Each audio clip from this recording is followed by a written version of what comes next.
twice. Okay. You just touch the screen, and then it'll start like in the middle. Yeah. It's already starting. I believe. Okay, we're good. Let's keep going where we were. Oh yeah. We were talking. Our place. You're watching it, it's like changes.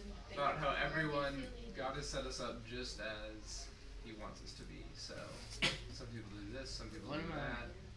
That's exactly where God wants us to be. Some people are accountants and take care of the money. Some people are accountants. Even people who connect with maybe a new person who comes on a Wednesday night, or creates kind of continuity or a binding force in a relationship between, you know, a group of people or something like that. Everybody has their little place.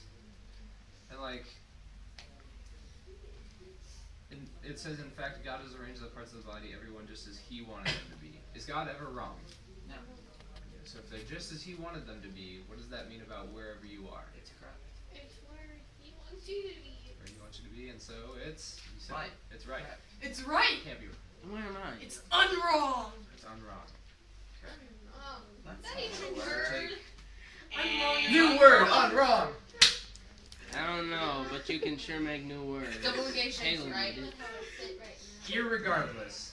The eye cannot say to the hand, I don't need you, and the head cannot say to the feet, I don't need you. Okay, I love this verse. You know why? I like picturing someone that all of a sudden their head just like grows into their mouth and looks down at their feet and says, we don't need you, and their feet just like run away and then they just like fall over and they're left on the ground. Isn't that kind of like Voldemort from That's what. Harry Potter? Oh the yeah. head come On the back, yeah. It's like a car that has two steering wheels, and the steering wheels say they don't need the wheels, so the wheels roll away. And then the car's not getting very far. That's a good analogy.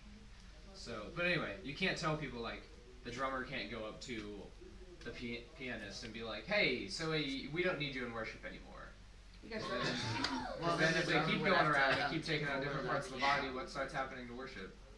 It goes away. It starts being just drum, drum, drum, drum, drum, drum. Once you get rid of all the guitars and cellos And once again, to go back, if one person's telling everyone that they're not needed, then what happens when there's only one person left to try and do everything? As we found out from our little example. It's weird! Some people are better than others at it, but... It's a bad situation. You shunned us all. And then now we're all working against you. We forced you to shun us. No, she volunteered. I volunteered too. We both had different methods. Yeah. Okay, let's move on. On the contrary, those parts of the body that seem weaker are indispensable. So what are parts of the body that you think Paul might be talking about that seem weaker? The hair. The hair. Okay, yes. My favorite is always the left nostril, but What about the... I'll see if they think. The people who welcome the people as they come. way to take it back to the church idea. But yes, with the body parts, you know, certain things. I didn't know whether we were talking about body parts or church. Yes. A little toe. I pretty much favor on my right side. So Steve made a good point. The people who welcome people to the church, do we usually view that as like a big important job? Like, oh no, Sunday is going to be ruined if we don't have a welcomer. Now what about if Pastor Bomer didn't show up and we didn't have someone to give the service? We'd be freaking out, right? So, yeah. Error number 1566. Error number 1566. Your tonsils. Yes, your tonsils. Your appendix. Your appendix. That's the one we always think of. Daniel said your pinky toe. Yeah. Dude. Well, if you didn't have your pinky toe, you did it backwards. Actually, That's the thumb toe, actually. The thumb toe. Your wisdom teeth. Your big toe. You don't. little toe. That's what I used to call when I younger just came They back. called it pinky. Stupid. Okay. But so with the example of like people welcoming, do you guys think of any other jobs that like we don't think like they're really important and need to be done? We're just like, oh yeah, that's good that you're Cleaning afterward. That's what I was After the popcorn fight. actually. The chairs. Well, I guess that's big for us. That is big for you. And what if you guys didn't set up the chairs? Then how would Sunday morning go? Then we'd have to do it when we got there in the morning. Because back Or Pat would do it. before I was in Gap, I remember Or Pat would call us to do it later. before I was in Gap, I'm like, who sets up the chairs every day and how do they Yeah, get down before yeah. lunch? And I'm in Gap, I'm like, oh, we do it. Okay. When I used to go to my dad, I saw it, I'm like, I swear, I just The put people these who give chairs small up. amounts of money to the church. People who give small amounts of money to the church. The people who give large amounts of money. I named. So, Those are good points. Stock Those up. are, Just those are gives some of the one parts of the little body penny. that we I think guess that's fair. we think they're weaker. You know, so, and Paul says, then he goes on to talk about, well, our presentable parts need no special treatment. So, like, when there's a special part that, like, we know is necessary, like, do they need to be told, like, oh, you're great and we need you and we're, you know, like, is it nice to still do that? But then what about the people, like, the welcomers? Like, how, like, you guys said, when you don't feel necessary, you don't really want to be, like, you don't really want to be there, right? If your friend group's talking about something and you're not needed, and you're just sort of chilling there, then do you really want to be there or somewhere where you're needed? Needed. So if no one ever tells, like, the welcomers that, like, thank you for doing this job, like, we're really glad that you guys do this, it's a necessary part of the body, then how needed do you think they're going to feel? Needed. If we Not don't do very that? needed. I'd probably just do it We because do I that, liked don't it, feel needed. We do and that. then go do something, another job afterwards. Yeah. Like I've been doing a job where I think I welcome people, and I'm standing there at the door, and I hear them all talking and laughing at me, but I'm standing up at the door, seeing if anyone's still gonna come.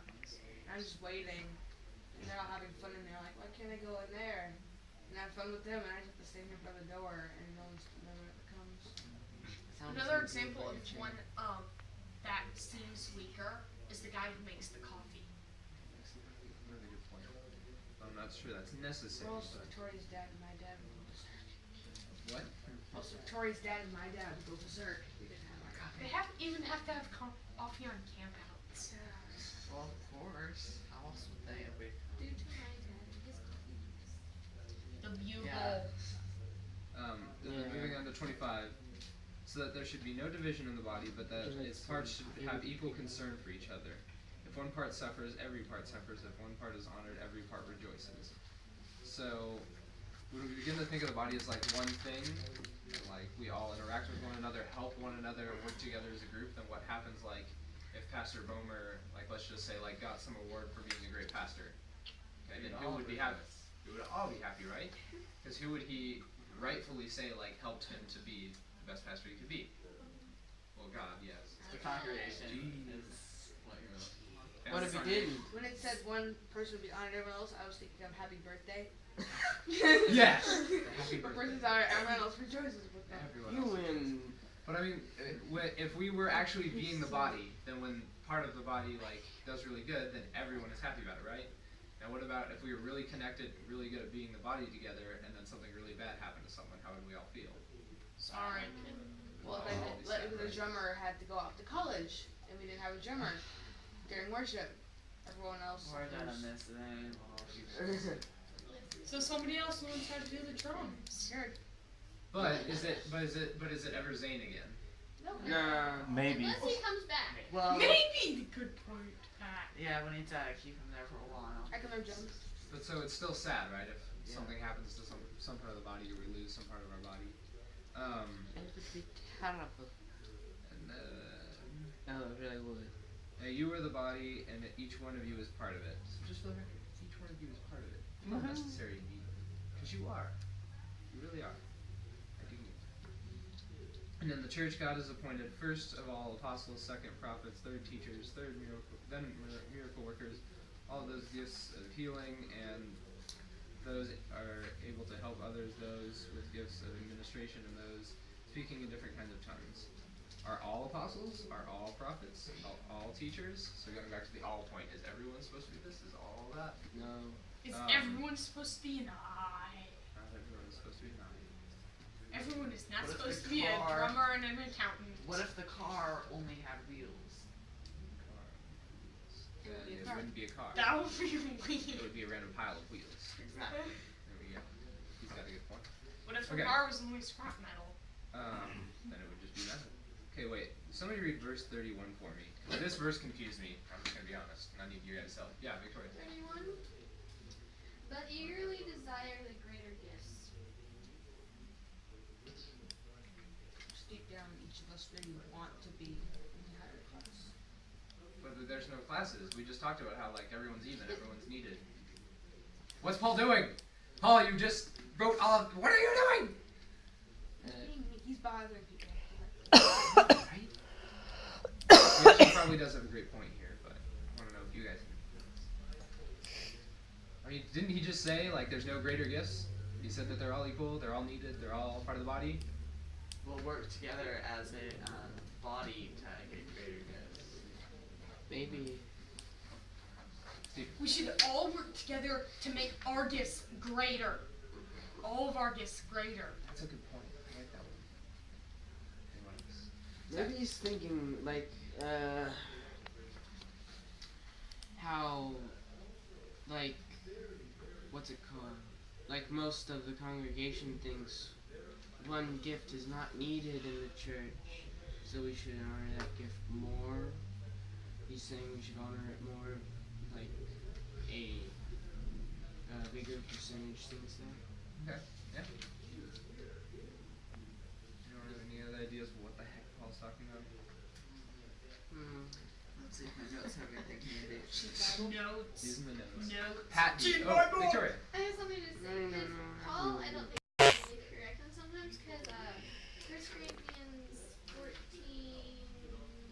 14:34, he says women should remain silent in the churches. They are not allowed to speak, but must be in submission as the law says. If they want to inquire about something, they should ask their own husbands at home, for it is disgraceful for a woman to speak in church.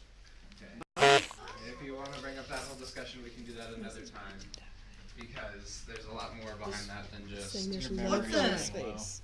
And it keeps popping up a black thing that says there's low phone space, get rid of it. Oh, let's just keep it going until it dies. Okay. Guys, give me And then right you get space. Pat's Okay, Pat, do you have phone. any thoughts about greater gifts? What are you saying there? Well, I mean, I think one key is to factor in is he's not talking about just things that we.